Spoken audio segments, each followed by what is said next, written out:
두 번째 시간 시작해 보시겠습니다. 성부와 성자와 성령의 이름으로. 아멘. 하늘에 계신 우리 아버지, 아버지의 이름이 거룩히 빛나시며 아버지의 나라가 오시며 아버지의 뜻이 하늘에서와 같이 땅에서도 이루어지소서. 오늘 저희에게 일용할 양식을 주시고 저희에게 잘못한 일을 저희가 용서하오니 저희 죄를 용서하시고 저희를 유혹에 빠지지 않게 하시고 악에서 구하소서. 아멘. 성부와 성자와 성령의 이름으로. 아멘. 오늘은 이제 2장입니다. 1장도 그렇고 2장도 그렇고 아직 예수님의 공생활이 시작되기 전이라 계속해서 이제 그 시작되기 전에 주변 배경, 환경 이야기를 계속해서 하고 있고, 그렇기 때문에 1장, 2장까지는 아직 예수님의 말씀이 본격적으로 나오지 않아서 조금 재미가 없다라고 생각할 수도 있겠지만 참고 기다리시면 이제 서서히 예수님이 오고 계십니다. 2장은 간단히 이렇게 보시면 큰 것은 예수님의 탄생, 예수님의 세례라고 되어 있는데 2장을 보면 제목만 보면 여러분들 보시면 예수님의 탄생, 그리고 천사가 목자들에게 예수님의 탄생을 알리다, 목자들의 예수님을 뵙다, 그리고 할례와 장명, 성전에서 아기 예수님을 봉헌하다, 시메온과 한나의 애언, 그리고 예수님의 유년 시절, 예수님의 소년 시절 그렇게 되어 있습니다. 예수님의 세례가 있는데 저건 3장 내용인데, 그래서 예수님의 탄생 이야기, 이게 이제 2장의 주요 부분이다라고 생각하시면 되겠고, 그래서 그 예수님이 탄생하기 전까지의 배경 이야기가 또한 2장의 내용이기도 합니다. 이제 2장을 시작하면서 지난 시간에 동영상 이야기를 잠깐 했었었는데 저는 10분이라고 기억했는데 3분 정도밖에 안 되길래 오늘 여러분들한테 한번 보여드리려고 해요. 그래서 이 보여드릴 동영상은 편집된 것이고, 원래 나자렛의 마리아라는 영화가 있고 그 영화 부분을 이제 3분짜리를 짧게 한 건데, 지난주에 말씀드린 바와 같이 성모님이 너무 예쁘게 나와서 그렇긴 한데 성모님의 생애를 이렇게 보여주고 있거든요. 짤막짤막하게 좀 섞여 있긴 하지만 그리고 감동적인 부분도 있고, 그래서 한번 보시면 좋겠습니다.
전주의 성모님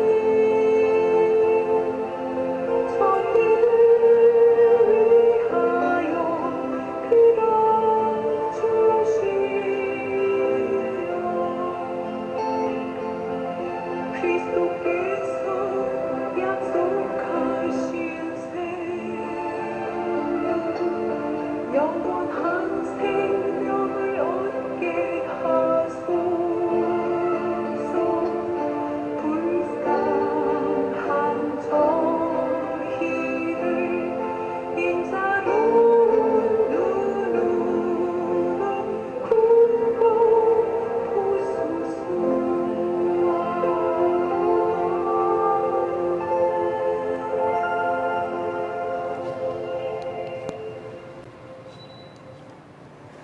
예.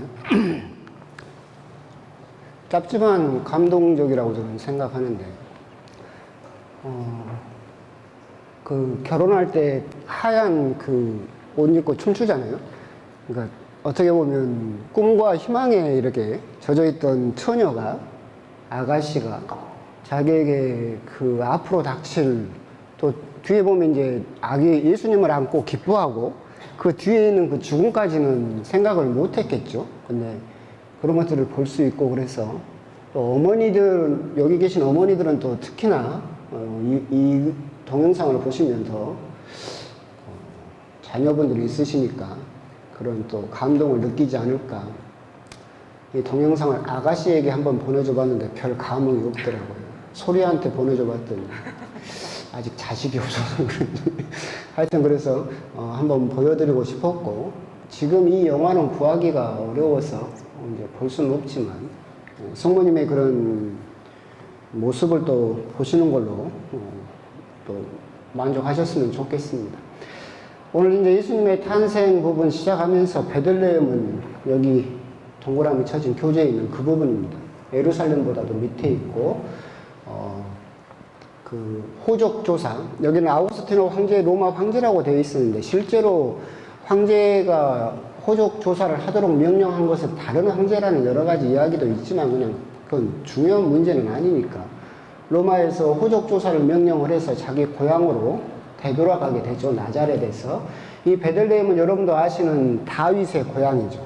유다 지파의 고향이죠. 그래서 요셉도 유다 지파이고, 그러기 때문에 베들레헴으로 호족 등록을 하러 이제 가는 길이었죠. 이 과정 중에 이제 다른 복음서에서는 있었지만 요셉이 파혼하기로 마음먹었지만 천사가 성령으로 잉태하신 것이다라고 해서 결혼하도록 했고, 그래서 이미 성모님께서 여기를 가실 때는 이미 임신한 상태로 예수님을 가지신 상태로 가던 길이었습니다. 그래서 꽤 먼 거리라는 거.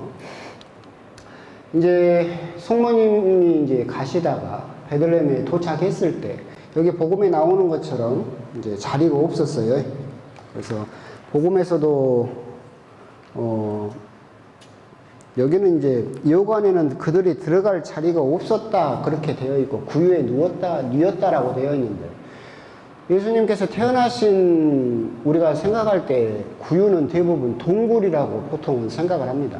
유대 지역, 이 지역은 그 석회 지역이었었고 이런 수많은 동굴들이 존재를 했었었고, 여기다가 그래서 동물을 가두고 우리로 쓰기도 하고 사람들이 살기도 하고 숱한 동굴들이 있었어요. 그래서 이렇게 사람들이 살던 주거로 사용하기도 했었었고, 이 동굴 속에다가 이렇게 이제 위층에는 사람이 살고 밑에는 소나 동물을 이렇게 키우던 그런 구조로 되어 있었던, 그렇기 때문에 우리가 이제 생각할 때 예수님이 탄생이 이런 동굴 마국간에서 예수님께서 탄생하셨다. 그래서 예수님 탄생 동굴이라고 예루살렘 성지순례 가시면 이렇게 동굴 속으로 들어가셔서 이 자리에서 예수님께서 태어나셨다. 그렇게 알고 계시면 되겠습니다. 재밌는 것은 이게 이제 6세기 동전이에요.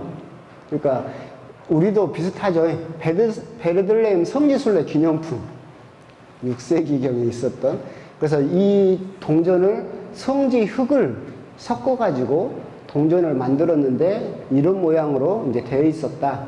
아주 참 재밌습니다. 구유가 있고 소가 있고 얘는 토끼요 당나귀 뭐 하여튼 있고 이렇게 성령이 내려오는 그런 모습으로. 근데 그 당시에도 초세기 교회에서부터 계속해서 우리 신자들은 예수님께서 태어나신 베들레헴 그 동굴을 계속해서 찾아가서 성지순례를 했었다. 이제 그렇게 생각하시면 되겠습니다. 그래서 베들레헴에 갔지만 여관이나 그 호적 조사를 해서 수많은 사람이 도착을 해 있는 상황이어서 여관에 들어갈 수 없었고, 그래서 이렇게 동굴 구유에 예수님을 낳고 구유에 모시게 되었다라고 하는 거죠. 뭐 여기에서 이제 다른 이야기도 할 수 있겠지만, 이제 보통 이게 이제 성탄 때 제가 하는 강론 중에 하나긴 한데, 왜 이야기를 하느냐면 2장은 1장하고 달리 짧아요. 그래서 2장은 말을 길게 해야 2장을 1장 하듯이 그냥 막 해버리면 할 말이 없어져 버리니까 2장은 좀 길게 질질 빼야 될 상황이 있어서 내용도 사실은 별거 없거든요, 크게. 옛날에 실제로 이제 그 성탄 때 제가 드린 강론 중에 그런 말씀 하잖아요. 캐나다에서 이렇게 그 카톨릭 학교에서 이제 어린아이, 지금 초등학교죠. 카톨릭에서 세운 초등학교에서 우리도 옛날에 성탄 때가 되면 그 아이들이 나와서 연극하고 그랬죠. 그래서 연극을 해요. 근데 이제 실제로 거기가 이제 연극을, 예수님 태어나신 연극을 하는데 랄프라는 애가 있었다고 그랬잖아요. 랄프라는 애가 말을 더듬어요. 그래서 대사를 할 수가 없어요. 그런데 이제 선생님은 이 아이도 이렇게 연극에 동참시키고 싶어서 이 아이에게 뭘 맡겼다겠어요? 여관 주인을 맡겼어요. 대사 딱 3마디. 방 없어요. 방 없어요. 방 없어요. 말 더듬어도 3마디는 할 수 있으니까. 그래서 랄프는 열심히 연습을 하고 딱 연극을 시작했어요. 막 학부모들이 와서 연극을 보고 있는데 성모님 역할을 하는 또 소녀 요셉 역할하는 친구가 와가지고 이제 랄프에게 막 부탁을 하는 거야. 방 좀 주라고. 내 부인이 이렇게 임신을 해서 너무 힘들고 하니까 방 좀 주라고. 랄프가 방 없어요. 그러니까 또 막 달라가니까 방 없어요. 그러고 나서 3번째 또 이 성모님하고 요셉 역할 맡은 애들이 연기를 잘했나 봐요. 너무나 애절하게 부탁을 하는 거야. 그래서 랄프가 뭐라고 해봤어요? 내 방 쓰세요. 내 방 쓰세요. 그랬어. 그래서 연극이 완전히 생각한 거하고 달라졌죠. 성모님을 쫓아내야 여기 가서 예수님을 낳을 텐데 랄프가 뭐라고 해버렸어요? 내 방 쓰세요. 근데 그게 그 구경하던 사람이나 지금도 이야기하던 굉장히 감동적이잖아요. 아무도 생각하지 못했어요. 방이 없다 하는데 여관 주인도 방이 없었을까? 있었겠지. 그러니까 우리도 사실은 이렇게 생각하면서 우리 자리를 내드릴 수 있다. 사실은 근데 우리도 예수님이 오신다라고 할 때 내 것은 못 비켜주겠다 라고 하는 그런 고집스러운 모습을 볼 수도 있는데, 우리가 하여튼 그래서 인간들의 그런 모습으로 인해서 성모님과 예수님이 받아들여지지 않고 이런 동굴 속에 구유에서 예수님을 잉태하게 되었다라고 그렇게 생각하시면 되겠고, 여기서 재밌는 점은 또 그런 부분이죠. 예수님은 먹는 것과 참 많이 연관이 되어 있다. 예수님 또 별명이 먹보요 술꾼이라고 그랬었죠. 구약 성경에서 먹보요 술꾼은 돌을 맞아 죽여야 된다는 큰 죄인 취급을 받았었어요. 그냥 하는 말이 아니라. 그래서 굉장히 사람들로부터 그런 말을 들을 정도였지만 참 예수님은 먹을 것과 참 많이 연관이 되어 있다. 태어나신 곳도 베들레헴 빵집에서 태어나셔가지고 나는 생명의 빵이다. 이것을 먹는 사람은 영원히 살 것이다. 내 살을 먹어라 라고 하셨던 분이고, 그래서 지금까지 계속해서 우리들에게 먹히고 계시죠. 결국은 예수님께서 구유라고 하는 말 밥그릇에서 태어나신 거, 태어나실 때부터 먹을 것과 연관이 되어 있던 삶에서 끝까지도 우리들에게 그렇게 먹을 것과 연관이 되어져 있는 것. 그래서 주님의 기도에서도 오늘 저희에게 일용할 양식을 주시고, 그러니까 하느님이시다라고 하시지만, 그 하느님이시지만 너희들은 먹는 것도 끊고 모든 욕망도 다 제거하고 그냥 철야 단식기도 하면서 모든 욕망을 끊어라. 스님처럼 살아라. 결코 그렇게 요구하지 않으셨다. 하느님께서는 우리와 함께 오셔서 다행이죠. 여러분들 맛집 좋아하잖아요. 하느님이 맛있는 거 먹지 마라 그래. 예수님이 혹시라도 복음에서 맛있는 거 찾아다녀서 먹지 마라 그랬으면 얼마나 여러분들이 힘들었겠어요. 우리나라 사람처럼 맛집 좋아하고 그러는데 근데 절대 그렇게 하지 않으셨다.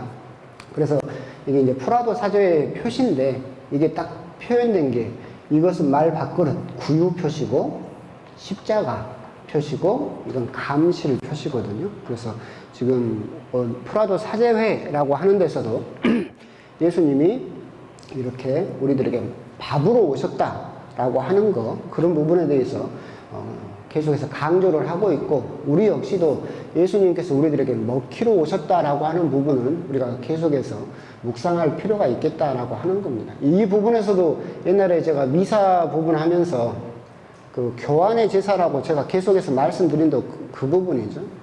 미사라고 하는 것은 교환의 제사다라고 불리는 것은 예수님의 생명과 우리의 생명이 서로 교환되고 있기 때문에 그렇다.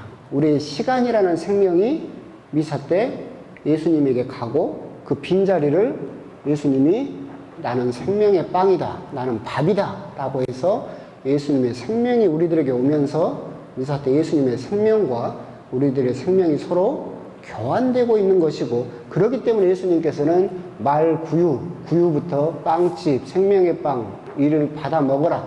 계속해서 우리들에게 먹을 것으로 우리들에게 오고 계시는 것이 아닐까 그런 부분이 있고 또 그러면서도 제가 성령 대축일에 그런 말도 많이 하잖아요. 하필 왜 예수님이 밥이라고 해가지고 나는 글루코사민이다. 나는 뭐 몸에 좋은 게 뭐예요? 오메가3다. 나는 홍삼 엑기스다. 그랬으면 미사 때 빈자리가 있을 것 같아요? 없을 거예요.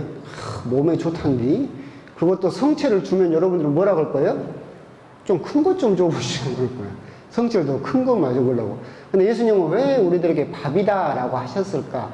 그 의미도 우리들은 참 많이 생각을 해볼 필요가 있다. 사실은 우리가 삼시세끼의 의미도 그냥 잘 모르고 챙겨 먹는 그 밥이 없으면 오메가3도 아무 의미가 없어요. 항상 우리들의 기초가 되는 것이고 그래서 항상 우리가 미사가 참여를 해도 어쩔 때는 왜 미사를 가야 되는지 우리도 밥 먹을 때 그러잖아요.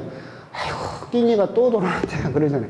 근데 그 끼니가 없으면 사실은 우리들의 일상이나 또 특별한 것도 없죠. 끼니가 있기 때문에 가끔 먹는 갈비가 맛있는 거고 가끔 먹는 오메가3가 맛있는 거지 이 끼니가 없다면 아무 의미도 없는 것이다. 그렇기 때문에 또 이 의미는 너희들은 그렇기 때문에 나와 뭐다? 식구다. 우리가 국그릇, 찌개 그릇에다 숟가락을 같이 넣는 사람을 식구라고 부르죠. 그러잖아요. 먹을 식자에다 입구자를 쓰잖아요. 같이 먹는다. 그러니까 이것은 결국 내 몸을 받아 먹는 너희들은 다 나의 뭐다? 식구다. 한 공동체다라고 하는 것을 예수님께서 또 강조하고 계신다. 이런 부분은 시작할 때부터 말 구유부터 예수님의 온 삶을 관통하고 있는 그런 점이 있다라고 하는 것도 또 한번 또 생각해 볼 수 있는 부분입니다. 여기서 이제 논란이 되는 부분이 조금 있을 수 있는데 2장 1절에서 보게 되면 7절을 보게 되면 그들이 거기에 머무르는 동안 마리아는 해산 날이 되어 첫 아들을 낳았다라고 되어 있어요. 이 부분을 이제 개신교라든가 다른 부분에서 이걸 걸고 넘어져서 첫 아들이니까 예수님 아니 성모님에게 둘째, 셋째, 넷째가 있는 것이 아니냐 이렇게 이야기를 하고 있는데 절대 그 의미가 아니라 성경에서 왜 첫이라는 단어를 썼느냐 이것은 이 부분에 있는 것이죠. 결국은 하느님께서는 첫 아들, 첫 봉헌을 하느님께서 받으신다라는 의미고 두 번째는 예수님 이전에는 그리고 이후에도 다른 자녀는 없다. 이건 쉽게 말하면 무슨 말이냐면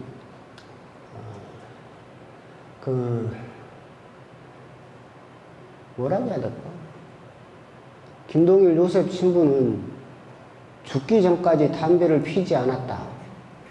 그럼 죽은 후에 피웠다는 소리예요? 거꾸로 들어요. 김동일 신부는 죽기 전까지 담배를 끊지 않았다. 그럼 죽은 뒤에는 끊었다는 소리예요? 아, 죽은 뒤에는 끊어야 되겠구나. 아, 죽은 뒤에는 못 피웁니까? 아니, 그거 거꾸로 다시. 그러니까 우리가 그렇게 이야기하는 것은 강조하기 위해서 쓰는 말이지 어떤 시기를 정하는 말은 아니죠. 이 첫 아들을 낳았다라고 하는 것은 하느님께 봉헌되었다는 의미예요. 그러니까 첫 아들은 하느님의 차지가 되므로 그러니까 우리하고는 조금 다른 의미예요. 자녀를 낳으면 내 거다라고 생각을 하는 것이 아니라 이스라엘 사람들은 율법에 있는 대로 이 아이는 누구 거냐면 하느님 거예요. 그래서 돈을 주고 다시 사와요. 그게 봉헌의 의미죠. 그래서 이 아들을 5세겔을 주고 봉헌하고 이 아이를 양육권을 가져온다고 생각을 했어요. 그렇기 때문에 첫 아들이라고 이렇게 강조를 한 것은 첫째 아들, 둘째 아들, 셋째 아들 이렇게 순서를 나타내려고 하는 것이 아니라 이 아들이 하느님께 처음으로 봉헌되었다라는 의미를 하기 위해서. 에어컨 오니까 자꾸 흔들리네. 그래서 여기서 첫 아들은 둘째, 셋째를 전혀 상징하는 의미가 아니라 강조의 의미를 가지고 가장 중요하고 이 첫 번째 열매를 하느님께 봉헌했다라는 의미로 첫 아들을 썼다. 이것은 이제 다른 부분에서도 많이 나와요. 세례 때도 이는 내 사랑하는 아들이니라고 할 때, 아들이니라고 할 때 그 아들의 단어가 그대로 또 다른 의미로 무슨 말이냐면 외아들이라는 뜻이 있어요. 그렇기 때문에 여기에서 우리가 첫 아들이라고 해서 둘째, 셋째 아들이 있다는 것이 아니라 하느님께 처음으로 봉헌했다라는 의미로 받아들이시면 되겠습니다. 됐죠? 그러면 이제 또 뭐 별로 필요 없는 부분이긴 하는데 가끔 여러분 인터넷을 하다 보면 12월 25일 크리스마스가 예수님 생일이 아니다. 생일 아니에요. 뭐 그거 별로 중요한 이야기도 아닌데. 그런데 예수님이 언제 태어나셨는지 알 수 있어요? 없어요. 기록이 없잖아. 언제 돌아가셨는지는 있잖아요. 부활이 있으니까. 근데 언제 태어나셨는지는 모르죠. 그러니까 우리 성인들도 성인 축일이 대부분 언제예요? 돌아가신 날이에요. 천상탄일이라고 해가지고 돌아가신 날. 왜 그러냐면 이 얘기가 성인이 될지 알아요? 몰라요? 모르지. 커가지고 그러니까 성인이 된 거지. 그러니까 태어나자마자 얘는 성인이 될 아이니까 생일을 적어놓는 것이 아니라 크다 보니까 성인이 됐잖아요. 그래서 천상탄일이라고 이렇게 돌아가신 날이 성인 축일인데 똑같이 예수님께서 언제 태어나셨는지는 알 수가 없죠. 12월 25일은 원래 로마의 태양신 미트라, 원래는 페르시아에서 온 신인데 이걸 로마인들이 받아들였어요. 태양신이자 전쟁신이다라고 해서 미트라라고 하는 신이 있었는데 이 신이 태어난 날이 12월 25일이에요. 그런데 그러니까 로마에서는 이 12월 25일을 미트라 탄생일이라고 축하를 했어요. 근데 우리 그리스도인들이 이 축일을 뺏어온 거지. 왜 그러냐라고 한다면 막 저쪽에서 미트라 축일이라고 얼씨구 절씨구 막 하고 있잖아요. 그러면 우리 신자들도 동요가 되잖아. 그러니까 우리가 예수님께서 언제 태어나신지는 모른다. 하지만 겨울인 건 알죠. 겨울인 건 알아요. 그때 양떼가 있었고 그래서 겨울에 태어나신 것은 알겠다라고 해서 이 미트라의 축일을 뺏어온 거죠. 그래서 초기 교회에서 이교신이었던 미트라의 생일을 없애고 예수님의 생일로 삼았다. 나중에 이제 그리스도교가 로마에 전파되면서 미트라는 사라졌어요. 그러니까 예수님은 또 태양이시다라는 의미도 있기 때문에 빛이시고, 그래서 그 생일을 뺏어온 것이다. 라고 해서 무슨 인터넷에서 예수님 성탄은 12월 25일이 사실은 아니었다 막 하면서 교회에 대해서 공격을 하고 있는데, 교회도 다 알고 있다. 하지만 우리가 기념은 해야 될 거 아니에요. 그잖아요. 예수님이 언제 태어나신지 날짜를 적어놓은 기록이 없으니까 언제인지는 모르겠지만 겨울인 것은 알고 있다. 근데 태어나신 날을 우리가 기념하고 싶잖아. 그럼 언제 해야 될까 했을 때 어차피 사람들이 12월 25일을 의미 있게 보내고 태양이 탄생한 날이라고 축하를 하니까 그날 그러면 차라리 미트라를 빼고 그날을 예수님 생일로 삼자라고 해서 교회가 만든 거죠. 그러기만 알고 계시면 되고, 그래서 교회가 모르고 있는 것은 아니다. 이런 걸로 쓸데없이 공격하려고 하지 마라. 이제 강의록에는 없는 건데 강의 시간을 늘리기 위해서 제가 넣어놨습니다. 해보니까 강의 시간 늘릴 게 없더라고. 2장은 내용이 별로 없어서. 이건 그냥 전례력이죠. 전례력. 1년에 가장 큰 축일은 2개입니다. 이 2개만 알면 1년 전례력이 이해가 되죠. 성탄과 부활. 간단해요. 성탄이 오려면 무슨 시기? 대림 시기. 성탄이 오고 성탄이 끝나면 성탄 시기. 그리고 연중 시기. 부활도 있죠. 부활이 오기 전에 뭔 시기? 사순시기. 부활을 지내고 나면 부활시기. 나머지 연중시기. 그렇기 때문에 성탄과 부활만 알면 나머지는 연중시기로 채워지죠. 성탄은 대축일이죠. 12월 25일로 고정되어 있죠. 아까 말한 그런 여러 가지 이유가 있었지만 예수님 탄생을 12월 25일로 초세기부터 기념하기 시작했고 고정되어 있어요. 부활 대축일은 고정되어 있지 않죠. 그러니까 춘분호 만호로 첫 주일이 부활 대축일이에요. 왜 이렇게 됐는지는 아시죠? 춘분호 만호로 첫 안식일이 파스카예요. 과울절이죠. 그래서 예수님께서 과울절 다음 날 부활하셨죠. 근데 과울절이 안식일이 언제냐면 금요일 저녁부터 토요일 해 떨어지기 전까지, 금요일부터 토요일까지가 안식일이거든요. 그때가 파스카예요. 그러면 그날 이후에 예수님께서 부활하셨으니까 금, 토, 일이 되는 거죠. 그래서 그걸 주일, 주님 부활하신 날이라고 부르고, 그래서 부활 대축일이 파스카에 맞춰져 있죠. 파스카 다음 날 첫 주일. 그래서 이건 좀 변동되고, 그래서 전례력은 성탄과 부활 시기만 알면 1년의 전례력을 알 수 있고, 성탄은 고정되어 있다. 그리고 부활은 좀 유식하게 보이려면 이것만 알면 굉장히 유식해진다고 그러죠. 부활이 언제요? 춘분후 만호루 첫 주일. 왜 그렇게 정했어요? 그러면 파스카 다음 날 예수님께서 부활하셨으니까 라고 하면 굉장히 유식한 사람이 될 수 있다라고 생각하시면 되겠습니다. 거기서 이제 예수님 호칭이 이제 2장에 11절을 보시면 구원자가 태어나셨으니 주 그리스도이시다라고 예수님에 대한 호칭이 처음으로 이제 등장하게 됩니다. 예수님 호칭을 세 가지로 부르고 있죠. 구원자, 주, 그리스도라고 부르고 있고, 이것은 이제 루카복음에서 예수님 정체에 대한 첫 번째 정의죠. 여러분들이 마테오복음 같은 걸 보시게 되면 첫 장에 우리 주 그리스도의 뭐라고 되어 있다. 하여튼 바로 첫 절에서 예수님의 정체를 규정을 하고 써내려가기 시작하는데, 루카복음에서 이제 처음으로 구원자, 주님이시고 그리스도이시다라고 예수님을 정의를 하는 부분이 나오죠. 구원자는 당연히 우리들을 죄와 죽음으로부터 구원하신다라는 뜻이고, 주님은 아도나이나 큐리오스라고 부르지만 다 아시는 뜻이죠. 주인 되신다. 아도나이나 큐리오스도 다 주인이라는 뜻이에요. 우리 삶과 우리 모든 것의 주인이시다라는 뜻으로 생각하시면 되고, 그리스도는 메시아라고 하는 히브리어를 히라보로 옮긴 게 그리스도예요. 원래 뜻은 기름 부음 받은 이. 그러니까 기름을 부음 받는 이는 사제, 그리고 애언자, 그렇게 왕, 이렇게 기름을 부음을 받죠. 그래서 사제직, 애언직, 왕직을 이야기하는 것도 그거예요. 그래서 기름 부음 받으니, 여러분들이 이제 그 강론을 기억을 하시면 예수님께서 이제 시몬의 집에, 그 바리사이 시몬의 집에 들어가셔서 식사를 하시는데, 그 이름 모를 여인 또는 마리아, 베타니아의 마리아, 라자로의 동생 또는 죄녀라고 칭해지는 그 여자가 와서 예수님에게 기름을 바른다고 그랬죠. 그 부분 나왔잖아요. 근데 복음서마다 약간 차이가 있다겠죠. 어떤 복음서는 기름을 발에다 바르고 울면서 발을 눈물로서 닦았다고 그랬고, 마테오 복음 같은 데를 보면 그 기름을 어디다 발라요? 머리에다 바르죠. 그래서 그 차이가 뭐냐가 다르다고 그랬잖아요. 그 기름을 발에다 발랐다는 것은 무슨 의미라겠어요?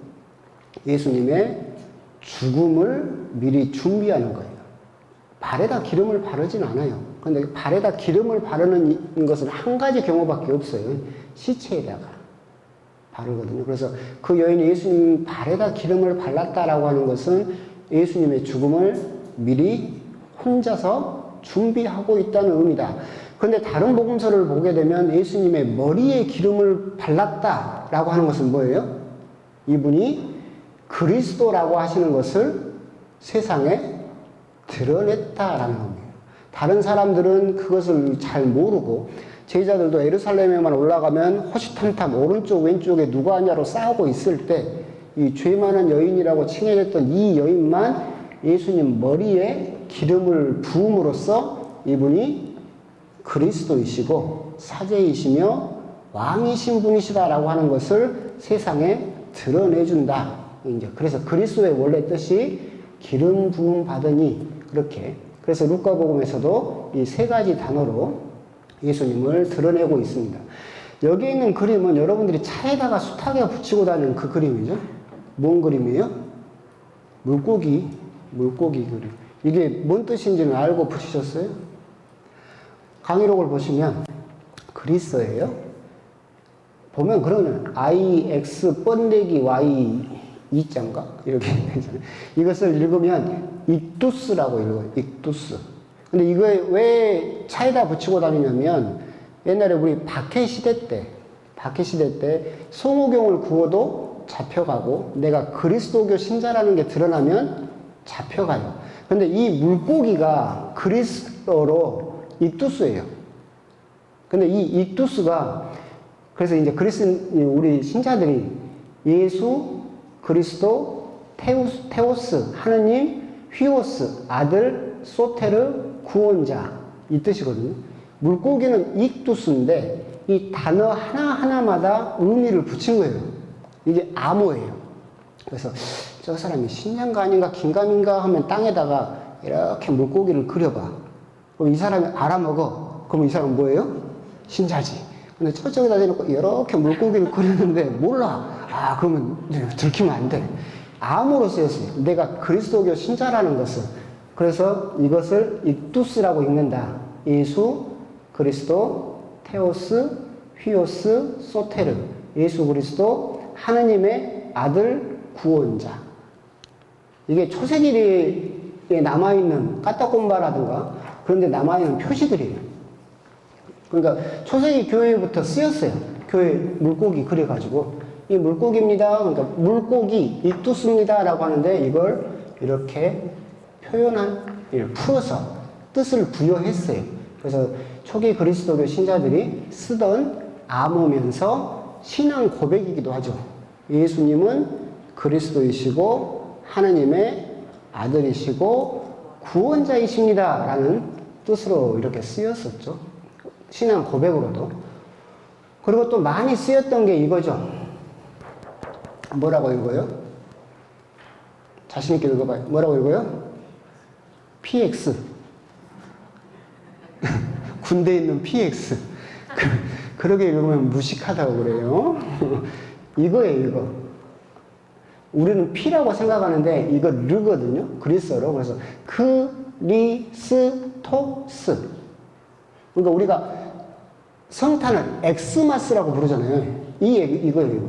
이건 X가 아니에요. 크예요, 크리스토스에서 앞에 이 두 자를 짜가지고 합쳐놓은 게 이거죠.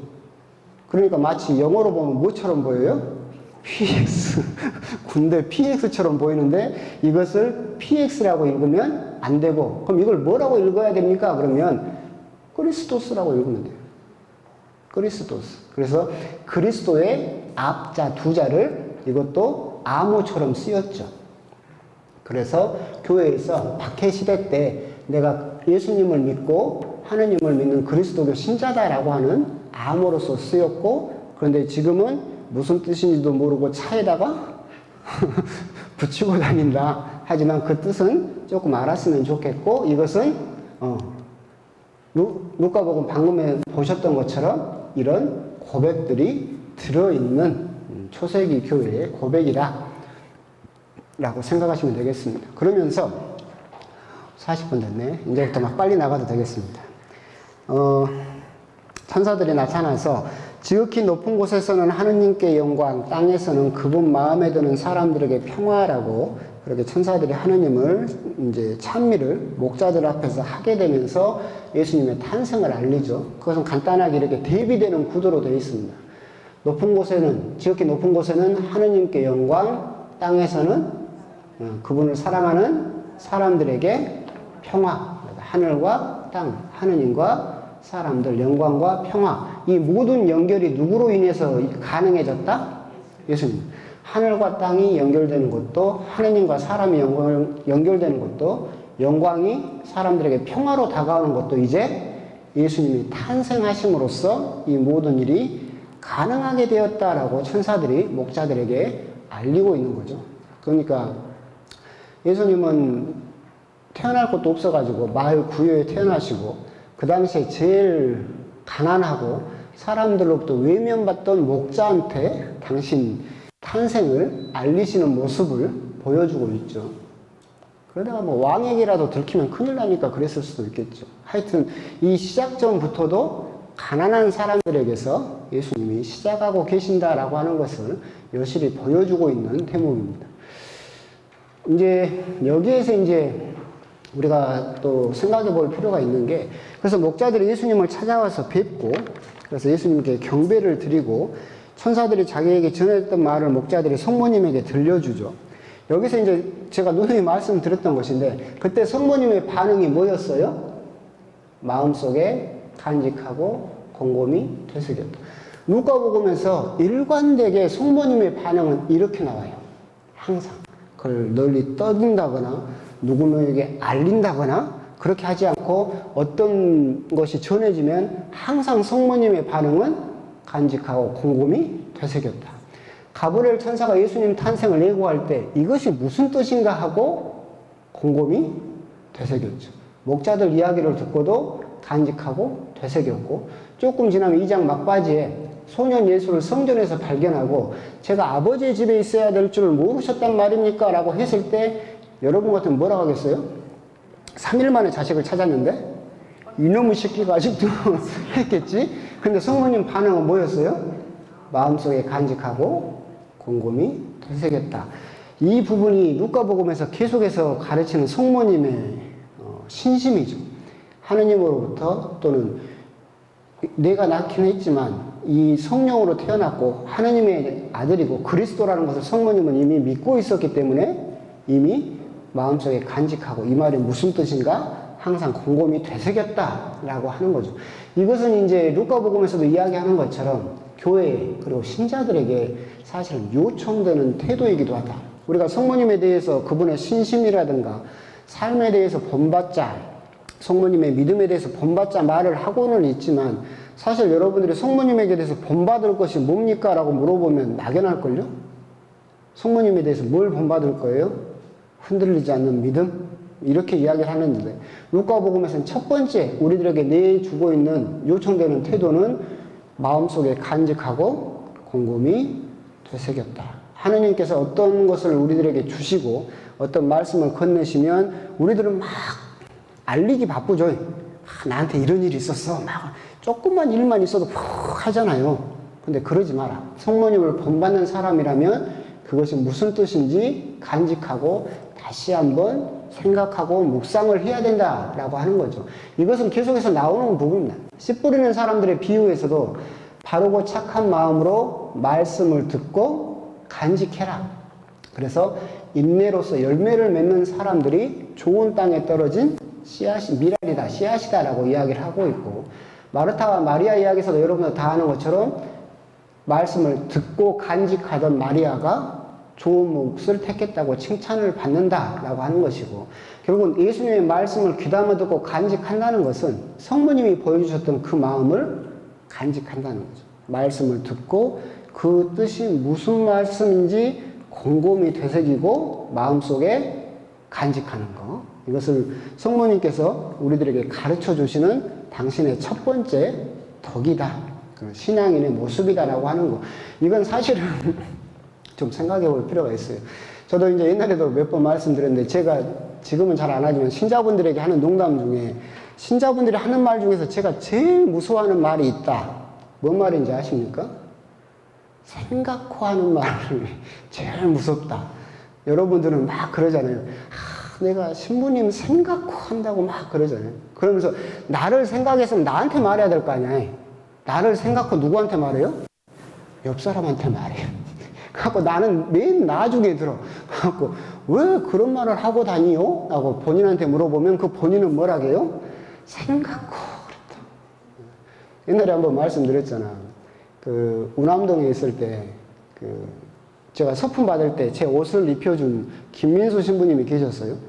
이분은 평생 신학교에서 성경만 가르치다가 처음으로 이제 본당 신부 한 번 하셨어요. 진월동에서 한 번 하셨는데, 저 이제 사제 옷을 입혀주셨어요. 그러니까 당신은 이제 본당 생활이 없으니까 추천 신부도 없고 아들 신부도 없고 그랬어요. 그러니까 저한테 처음으로 옷을 입혀주셨으니까 나름 애정이 있으셨나 봐.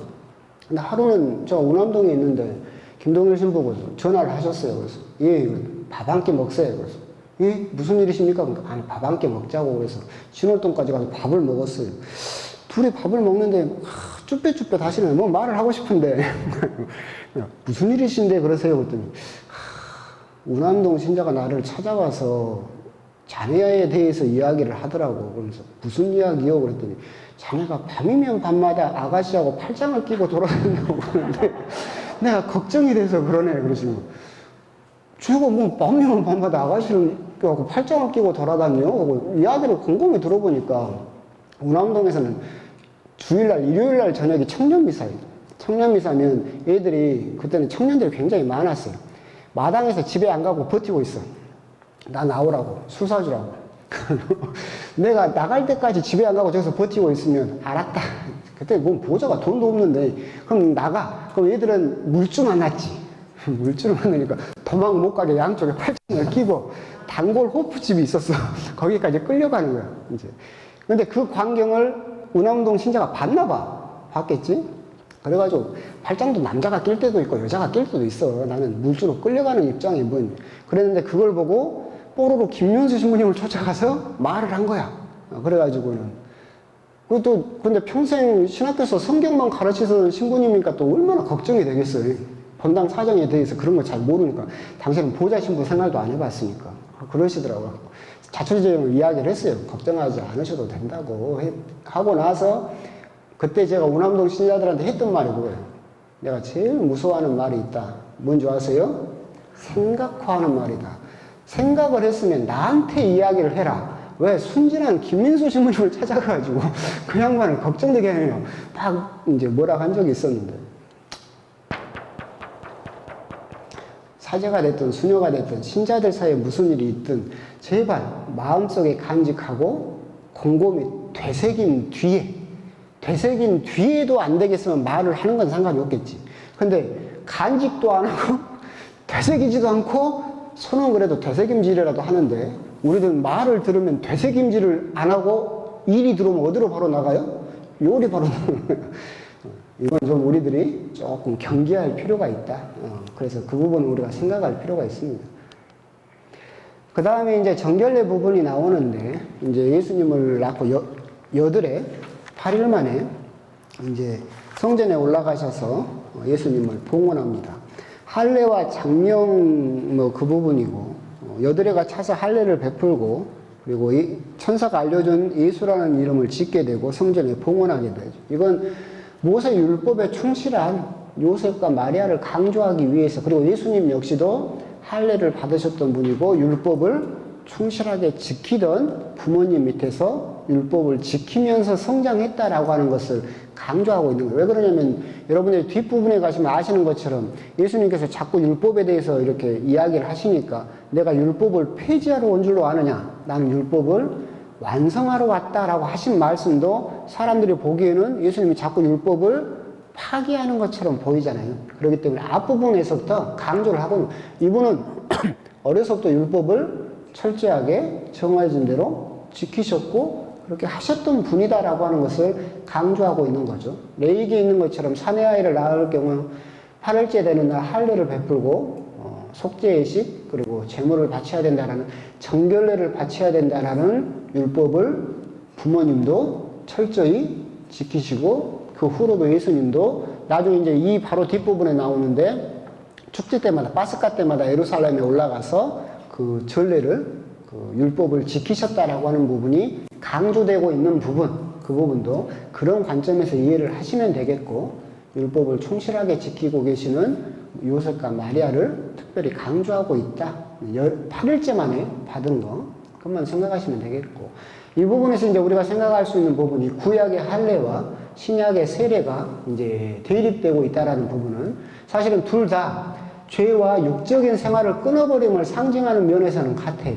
구약에서 하느님께서 모세에게 처음으로 할례를 그렇게 명하신 이유, 이것도 역시 과거와의 단절, 새로운 삶으로서 하느님의 사람으로서 살아감을 요구하고 계시고 그것을 인간이 그것을 끊어버린다는 것을 상징하고 있고 세례 역시도 그렇다라고 하는 것이지만 이것은 이제 나중에 여러분의 사도행전에 가게 되면 이것이 이제 다른 사람을 옥죄는 어떤 사슬처럼 굴레처럼 적용이 되게 되고 그래서 나중에는 에레미야, 에제키엘 같은 예언서가 대해서 마음의 할례를 받아라, 귀의 할례를 받아라. 너희들이 육적인 할례를 받았다고 해서 너희들이 구원을 보장받고 구원되는 것이 아니다. 마음의 허물을 벗어라.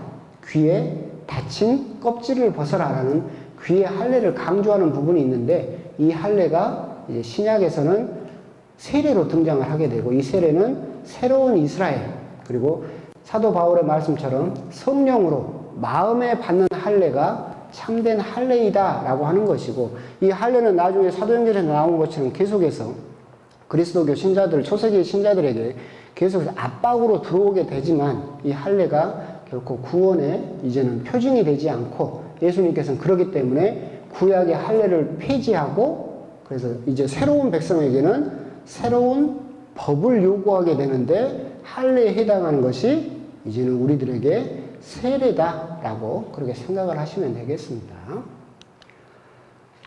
예수라는 이름은 야훼께서 구원하신다, 도와주신다라는 이름이고 사실은 시편에 있는 것처럼 우리 구원은 주의 이름에 있으니 하늘과 땅을 만드신 분이시로다. 우리가 구원받는 데 필요한 이름은 사실 하늘 아래 이 이름밖에 없습니다 라고 이야기를 하는 것처럼 예수라는 이름은 사실은 여러분들이 이제 개인적으로 드리는 말씀이지만 호칭 기도가 있죠. 그리고 예수의 기도가 있어요. 예수님의 이름을 부르는 이 이름이 가진 힘이 사실은 굉장하다는 거죠. 그러니까 여러분들이 어떤 무서움증이 들거나 아니면 마귀라든가 유혹이라든가 아니면 뭐 가위가 눌렸다거나 아니면 뭐 무서움증이 든다거나 할 때 여러분들을 지켜줄 수 있는 이름은 이 세상에 무엇밖에 없다? 예수라는 이름밖에 없다. 그래서 우리 초세기 교회 때 우리 선교자들이 목에 칼을 받으면서도 끝내 불렀던 이름이 뭐라겠어요? 예수 마리아 요셉, 예수 마리아 요셉. 교리도 잘 모르고 기도도 잘 모르고 하던 분들도 알고 있는 이름은 예수 마리아 요셉, 예수 마리아 요셉 하면서 칼을 받으셨거든요. 그래서 이런 부분 우리가 구원받는데 필요한 이름은 하늘 아래 이 이름밖에는 없다라고 하는 그것은 그리고 이 이름과 유사한 이름으로 나와서 우리를 현혹하는 사람들에게 넘어가서는 안 된다. 오직 우리가 가진 것은 예수 그리스도라고 하는 그분의 이름 한 가지에 매달릴 필요가 있다. 그래서 그분의 뜻은 이 정도다라고만 생각하시면 되겠습니다. 끝나고 그랬어요? 끝나면 안 되는데? 난 뒤에 또 있는 줄 알았는데? 세례자 요한까지 할까요? 그냥 여기까지만 합시다. 일찍 끝나면 좋잖아요. 혹시 1장, 2장 중에서 질문 있으실까요? 질문 없어요? 질문이 없는 수업은 망한 수업이라고 그랬는데. 3장 부분은 또 한번 읽어보시고 3장 부분부터는 이제는 조금 할 이야기가 많아지기 시작합니다. 그리고 예수님께서도 이제 본격적으로 활동을 하시기 때문에 그런 부분은 우리가 할 이야기가 많아지겠죠. 그래서 오늘 2장에서는 예수님께서 아기와 어렸을 때 모습 이런 부분에 대해서 이야기를 하고 있고 예수님께서 등장하시기 전까지 배경 이야기를 하고 있고 물론 이제 2장 막바지에 보게 되면 예수님의 소년 시절에 대한 이야기가 나오고 성전에서 다시 찾으시는 이야기가 나오는데 가끔 그런 것들이 있어요. 예수님의 유년기 복음이라는 책이 있어요. 못 들어봤어요? 초세기에 나온 위경 중에 토마스 유년기 복음서라는 게 있어요. 그래서 예수님께서 유년기 때 어떻게 사셨는지를 이렇게 전하는 성경이 있거든요. 그걸 믿으실 필요는 없다. 혹시 또 그런 부분을 또 관심 있게 보시면서 혹시 누군가가 그런 걸 들고 와가지고 이것도 성경이다 막 그러게 되면 그것은 전혀 믿으실 필요가 없고 그 내용을 보게 되면 예수님이 막 어렸을 때 사람도 죽여요. 기적으로. 당신을 모욕하고 모독하고 하느님을 모독하니까 벌로 저주를 해가지고 하여튼 무서운 내용들. 그런데 그건 위경일 뿐이고 그래서 2장까지는 예수님의 유년기 이야기로 끝나고 3장부터는 이게 본격적으로 등장하시게 된다. 그 정도만 아시면 되겠고 질문 없으시면 오늘은 영광송으로 마치도록 하겠습니다. 성부와 성자와 성령의 이름으로 아멘. 영광이 성부와 성자와 성령께 성과 같이 이제와 항상 영원히 아멘. 성부와 성자와 성령의 이름으로 아멘. 수고하셨습니다.